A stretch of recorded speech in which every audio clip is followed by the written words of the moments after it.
Alhamdulillahi Rabbil Alamin hamdan yuwafi ni'amahu wa yukafi mazidah kama yuhibbu rabbuna wa yardah wa ashhadu an la ilaha illallah wahdahu la syarika lah wa ashhadu anna Muhammadan abduhu wa rasuluhu la nabiyya ba'dah. Qala Allah Ta'ala fil Qur'anil Azim, ya ayyuhalladzina amanu taqullaha haqqa tuqatih wa la tamutunna illa wa antum muslimun. Amma ba'du fa inna asdaqal hadithi kitabullah wa khairul huda huda Muhammadin sallallahu alaihi wasallam. Wa syarrul umuri muhdatsatuha fa inna kulla muhdatsatin bid'ah wa kulla bid'atin dhalalah wa kulla dhalalatin finnar. Hadirin jamaah salat Jumat yang Allah muliakan, kami awali khutbah pada hari ini dengan nasihat ketakwaan bagi diri kami pribadi dan bagi jamaah sekalian. Marilah kita meningkatkan ketakwaan kita kepada Allah Ta'ala dengan mengerjakan apa-apa yang Allah perintahkan dan berusaha untuk menjauhi apa-apa yang Allah larang. Hadirin jamaah yang dirahmati Allah, malam lalu sudah disebutkan oleh pemerintah Kota Balikpapan bahwa di Balikpapan sudah ada satu pasien corona positif, bukan lagi sekedar suspek. Dan dari sekian banyak yang dirumahkan, baik dia ODP, orang dalam pemantauan, maupun PDP atau pasien dalam pemantauan yang jumlahnya sangat banyak, maka kami ingin menyampaikan beberapa nasihat kepada jamaah sekalian terkait apa yang sedang dihadapi oleh kita semua, khususnya kaum muslimin yang ada di Balikpapan, terutama lagi yang ada di sekitaran masjid yang kita cintai ini. Jamaah yang dirahmati Allah, pertama, jangan sembarang share. Wajib untuk menyaring dan meneliti setiap berita yang sampai kepada kita. Jangan sampai kemudian berita itu ternyata adalah berita-berita yang bukan berita yang sesuai fakta, tentang khususnya lagi siapa yang terjangkit dan seterusnya. Dan kami mendengar sudah disebarkan siapanya, namanya, dari mana, anaknya sekolah di mana, di grup-grup kita, terutama grup-grup para ummahat. Maka ini harus disaring-saring. Ada yang benar dan jangan diberitahu, ada yang benar dan jangan disebarkan, ada yang salah dan lebih pantas lagi untuk tidak disebarkan. Jamaah yang dirahmati Allah, Nabi SAW mengatakan, kafa bil mar'i kadhiba an yuhadditha bi kulli ma sami'a. Cukuplah seseorang itu dikatakan sebagai pendusta manakala dia menyebarkan dan menyampaikan setiap apapun yang didengar, baik yang didengarnya itu salah maupun yang didengarnya itu benar, tanpa disaring terlebih dahulu. Yang menjadi tindakan nyata, hendaklah tidak memposting dan tidak menyebarkan artikel-artikel terutama yang bisa membuat masyarakat menjadi resah dan gelisah di tempat-tempat umum seperti status Facebook, di Instastory dan lain-lain yang sekiranya bisa diakses oleh semua orang, lalu kemudian membuat orang menjadi panik dan ketakutan.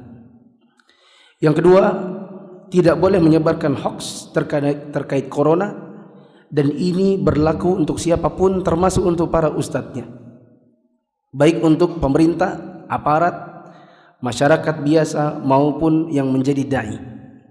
Wajib untuk menyaring-nyaring sebelum sharing. Jamaah yang dirahmati Allah, siapa yang menyampaikan hoax atas nama agama terutama, maka orang ini diganjar dengan dosa. Kata Nabi SAW, man kadzaba alayya muta'ammidan falyatabawwa maq'adahu minan nar. Barang siapa yang berdusta atas namaku, maka siapkan tempatnya di neraka. Di antara hoax yang sudah kita sering dengar, bahkan mungkin sudah kita ikut-ikut sharing, adalah sebagian orang mengatakan bahwa ada hadis tentang keutamaan berwudu, maka barang siapa yang rajin berwudu, maka dia terbebas dari virus dan yang semacamnya. Lalu sebagian orang yang memakan hadis ini ditelan mentah-mentah, setelah didapatkan, mereka mencukupkan diri untuk menjaganya dengan sekedar berwudu. Meskipun berwudu adalah salah satu cara untuk menangkal wabah ini, tetapi mencukupkannya menjadi satu-satunya, maka ini juga keliru. Di antara kaum muslimin ada yang menyebarkan artikel berlindung di dalam masjid. Bukan berarti tidak boleh secara mutlak pergi ke masjid sebagaimana yang kita adakan sekarang. Kita tetap sholat berjamaah, khususnya lagi sholat Jumat dalam jumlah besar. Tetapi perlu diteliti dan diketahui bahwa hadis-hadis yang termuat dalam artikel berjudul berlindung di masjid itu rata-rata kalau tidak bisa dikatakan semua adalah hadis-hadis yang tidak sahih.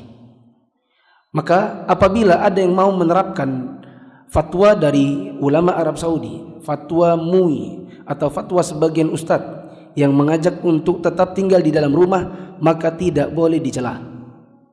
Tidak boleh dikatakan orang malas ke masjid dan yang semacamnya. Termasuk juga apabila ada yang mengatakan mari tetap ke masjid karena kami memandang bahwa tempat kita belum begitu rawan. Maka ini pun harus dihormati. Kedua belah pihak wajib menghormati dan tidak boleh saling mempertentangkan pendapat dan fatwa. Karena fatwa pada dasarnya tidak mengikat. Jamaah yang dirahmati Allah, di antara hoax-hoax yang lain adalah mengatakan bahwa virus corona adalah buatan Yahudi, Freemasonry, Illuminati dan yang semacamnya, yang ketika ditelusuri ternyata hanyalah hasil dialog dengan orang kesurupan. Ini adalah orang-orang yang punya pemikiran, pasti punya penyimpangan dalam akidah dan pola pikirnya dalam beragama. Jamaah yang dirahmati Allah, di antara arahan kami yang lain adalah haram bagi siapapun yang bukan kapasitasnya untuk berfatwa tentang corona ini seputar hukum masalah agama, hukum-hukum agama yang berkaitan dengan corona, seperti berfatwa tentang pengobatannya. Sebagian orang ada yang memfatwakan bolehnya mengkonsumsi makanan yang pada dasarnya adalah haram, ya, dalam rangka untuk menangkal corona. Begitu juga berfatwa tentang sholat berjamaah atau sholat Jumat. Ini tidak semua orang berbicara demikian. Tidak sembarang orang mengucapkan fatwa atau menukil fatwa. Untuk orang-orang yang awam, maka mereka hanya boleh mengikuti pendapat orang alim. Sebagaimana kata Allah Subhanahu wa taala, "Fas'alu ahla dzikri in kuntum la ta'lamun." Bertanya kepada yang tahu bila kalian tidak mengetahui. Tidak boleh orang awam membuat fatwa sendiri. Meskipun ternyata fatwanya benar. Karena orang awam bila berfatwa sendiri meskipun benar, maka dia dapat satu dosa, yaitu dosa berfatwa tanpa ilmu.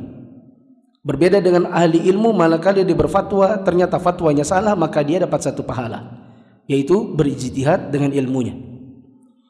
Maka terkait masalah diadakan sholat Jumat atau tidak, sholat berjamaah atau tidak, boleh atau tidak sholat menggunakan masker, sholat tidak rapat kakinya, berjarak 1 meter dan yang semacamnya, ini tidak boleh difatwakan sembarang orang, tetapi berkonsultasi kepada ahli ilmu, meskipun nanti ternyata terdapat perbedaan pendapat di kalangan ahli ilmu. Yang penting bukan orang awam yang membuat rusuh dengan fatwa-fatwa pribadi.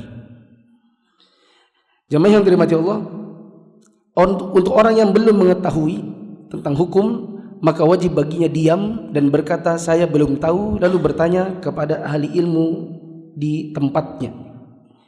Demikian pula apabila ada fatwa yang dikeluarkan, maka dalam rangka penerapannya hendaknya dikonsultasikan kepada ahli ilmu setempat. Karena bisa jadi ada perbedaan kondisi, waktu dan tempat itu sendiri yang mempengaruhi penerapan fatwanya. Adapun saya pribadi, saya mengarahkan khususnya di masjid ini agar takbir masjid di dalam penerapan fatwa di masa-masa yang akan datang, apalagi dengan adanya positif corona di Balikpapan, apakah kemudian di hari-hari atau di minggu yang akan datang diadakan sholat berjamaah atau tidak, Jumatan atau tidak, hendaknya meminta petunjuk dari ustadz yang membina di masjid ini, dan ini adalah Ustadz Rafi'i. Tidak semua orang ditanyai, tidak semua orang dimintai pendapat, tetapi ditanyakan kepada ustadz yang membina di masjid ini, yaitu Ustadz Rafi'i. Jamaah yang dirahmati Allah, hendaknya menggabungkan sebab syar'i dan sebab kauni. Sebab syar'i yaitu sebab-sebab yang dicontohkan dalam agama, sebab kauni adalah sebab-sebab duniawi. Tidak benar apabila ada orang hanya memperhatikan sebab kauni saja lalu tidak memperhatikan sebab syar'i. Misalnya hanya perhatian dengan olahraga, hanya perhatian dengan makan yang teratur, makan yang sehat, cuci tangan, sanitizer, masker, minum obat, karantina, isolasi dan yang semacamnya, lalu melupakan sholat 5 waktu, melupakan doa, zikir pagi petang khususnya, membaca Al-Quran. karena sesungguhnya penyakit itu datang dari Allah dan Allah yang bisa menyembuhkannya. Maka tidak ada tempat kita untuk meminta pertolongan dan kesembuhan kecuali hanya kepada Allah Ta'ala. Maka tidak benar apabila ada orang hanya perhatian soal makan, olahraga dan semacamnya, karena itu hanya sebab kauni saja.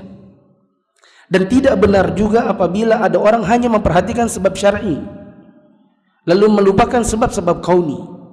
Seperti ada sebagian orang yang mengatakan, kalau datang corona kita datangi coronanya, tidak perlu takut, kita hanya takut kepada Allah. Orang ini bodoh, karena yang namanya tawakal itu harus dengan mengambil sebab, dan mengambil sebab adalah dengan cara menjauhinya. Makanya Nabi SAW menyebutkan dalam hadis Ta'un, beliau katakan orang yang sudah ada di dalam tempat wabah maka jangan keluar, sedangkan yang di luar jangan masuk, karena ini adalah ikhtiar dalam rangka untuk menjaga diri, bukan petantang-petenteng menantang untuk masuk ke dalam tempat wabah lalu berkata kita hanya takut kepada Allah. Takut kepada Allah wajib, tetapi ikhtiar matlub, dituntunkan, disyariatkan. Maka tidak juga benar apabila ada orang hanya sekedar tawakal kepada Allah lalu melupakan sebab kauni. Bukankah ada seorang laki-laki yang mengatakan ketika ditanya oleh Nabi, kenapa kok tunggangannya tidak ditambat talinya? Dia mengatakan tawakal. Maka Nabi SAW mengatakan tambat dulu baru tawakal. Maka adalah suatu kebodohan apabila hanya sekedar tawakal tanpa mengambil sebab-sebab keselamatan dan kesembuhan. Jamaah yang dirahmati Allah, tidak boleh ihtikar. Ihtikar artinya menimbun sesuatu yang sangat dibutuhkan masyarakat pada masa-masa sulit. Apabila ada sesuatu yang sangat dibutuhkan oleh masyarakat di masa-masa sulit, maka dia masuk dalam sabda Nabi SAW, la yahtakiru illa khati, tidak ada yang menimbun kecuali orang berdosa. Dan kita bisa lihat apa-apa yang sekiranya dibutuhkan oleh masyarakat, maka tidak boleh ada yang melakukan ihtikar. Salah satu contoh ihtikarnya adalah membelinya di borong secara massal atau diborong sebanyak-banyaknya, manakala barang tersebut sudah langka baru dikeluarkan dengan harga yang mahal. Dan di antara para ulama ada yang mengatakan itu terbatas pada makanan pokok saja, tetapi yang benar adalah tidak terbatas pada makanan pokok saja. Apapun yang sedang dibutuhkan oleh masyarakat secara masif ketika itu, maka tidak boleh ditimbun dan dijual dengan harga mahal. Termasuk di antaranya yang mungkin kita bisa bilang di zaman ini adalah sanitizer atau apapun yang sekiranya bisa membantu masyarakat untuk mengurangi resiko terkena virusnya. Jamaah yang dirahmati Allah, yang terakhir, seorang muslim yang baik dan masyarakat yang cerdas itu adalah masyarakat yang tidak mudah panik, yang bukan diberitakan sesuatu langsung kemudian mengambil tindakan tanpa dikonsultasikan terlebih dahulu, tanpa dipikirkan matang-matang. Dan hendaknya di dalam kondisi-kondisi seperti ini, meskipun sudah ada berita positif corona dan lain-lain, hendaklah tetap tenang dan menjaga diri serta melakukan apa-apa yang akan saya sebutkan di khutbah kedua nanti. Aqulu qouli hadza wa astaghfirullah li wa lakum wa lisairil mu'minin innahu huwal ghafurur rahim.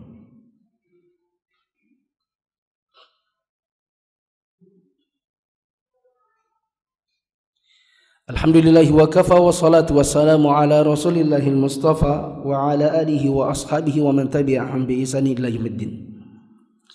Hadirin yang dirahmati Allah, tidak perlu panik dan tidak perlu apalagi mengadakan panic buying atau membeli dalam kondisi panik, sebagaimana yang dikerjakan oleh sebagian orang yang tidak mengerti hal ini.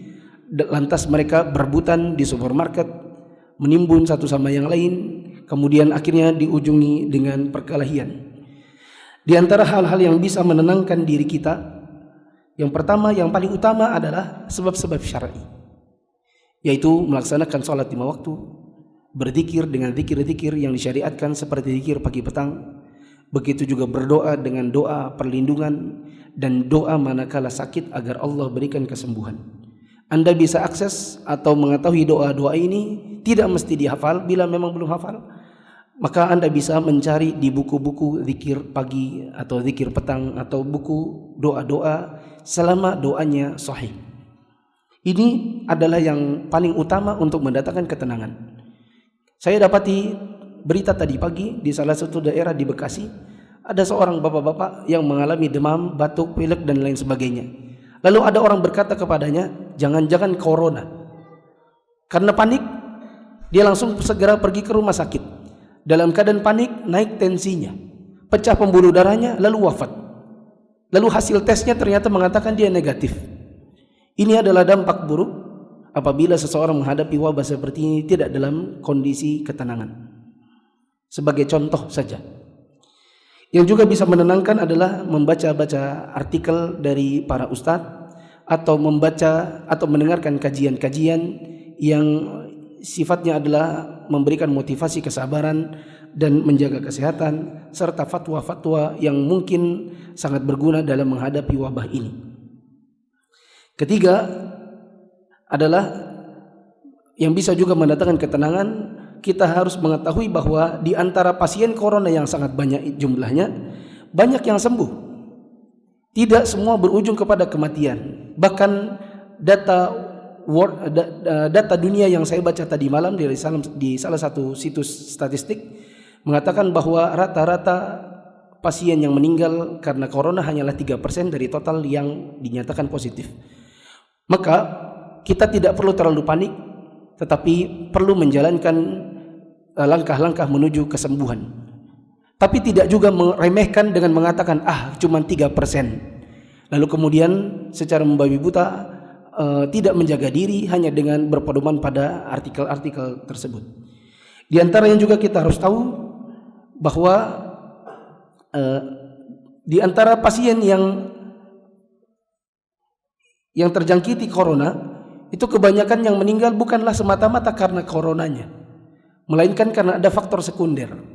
Seperti orang kena corona lalu kemudian masuk ke dalam saluran pernafasannya, timbul dahak yang banyak, lalu dia susah pernafasan, lalu mengalami gagal pernafasan, lalu wafat. Faktor sekunder yang lebih utama bukan karena coronanya, tetapi karena memang dia punya asma, atau dia punya sakit jantung, atau karena dia merokok. Jadi bukan semata-mata kena corona lalu kemudian akan mengakibatkan kepada sakit-sakit berujung kepada kematian. Bukan itu. Selama kita mampu untuk menjaga kesehatan, berusaha untuk meningkatkan imunitas tubuh, maka insya Allah dengan pertolongan Allah kita akan terjaga. Meskipun kena, masih bisa beraktivitas seperti biasa, hanya saja di dalam rumah. Yang terakhir, jamaah yang dirahmati Allah, yang juga bisa mendatangkan ketenangan adalah apabila kita mengetahui bahwa tertimpa sebuah sakit akan mendatangkan pahala yang besar, sedangkan meninggal karenanya, apalagi karena wabah, maka semoga Allah masukkan yang meninggal itu ke dalam sabda Nabi SAW, mereka yang mati karena wabah ta'un, dan ta'un ini dikiaskan kepada wabah corona yang ada sekarang, semoga mereka dalam kesabaran wafat dan mendapatkan pahala seperti orang mati syahid. Wallahu a'lam bishawab. Semoga Allah menjaga kota kita, semoga Allah menjaga negeri kita, menjaga diri dan keluarga kita. Hendaknya tetap bersabar, tidak panik, tetap menjalankan ibadah. Hanya saja untuk berjamaah dan lain-lain hendaknya berkonsultasi dan mendengarkan arahan dari ahli ilmu dan umara atau pemerintah yang ada di kota ini. Semoga Allah menyembuhkan yang sakit dan menjaga yang sehat. Ini adalah hari Jumat, hari di mana Rasulullah SAW mensunahkan untuk memperbanyak salat kepada beliau, dan Allah berfirman, innallaha wa malaikatahu yusalluna 'alan nabi ya ayyuhalladzina amanu sallu 'alaihi wa sallimu taslima. Allahumma salli 'ala Muhammad wa 'ala ali Muhammad kama sallaita 'ala Ibrahim wa 'ala ali Ibrahim innaka Hamidum Majid. Allahumma barik 'ala Muhammad wa 'ala ali Muhammad kama barakta 'ala Ibrahim wa 'ala ali Ibrahim innaka Hamidum Majid. Allahumma ighfir lil muslimin wal muslimat wal mu'minin wal mu'minat al ahya'i minhum wal amwat innaka sami'un qaribun mujibud da'wati qadiyal hajat. Allahumma anfa'na bima 'allamtana wa 'allimna ma yanfa'una warzuqna ilma. Allahumma inna na'udzubika min 'ilmin la yanfa' wa min qalbin la yakhsha wa min nafsin la tashba' wa min da'watin la yustajabu laha. Rabbana atina fid dunya hasanah wa fil akhirati hasanah wa qina adzabannar. Walhamdulillahi rabbil alamin.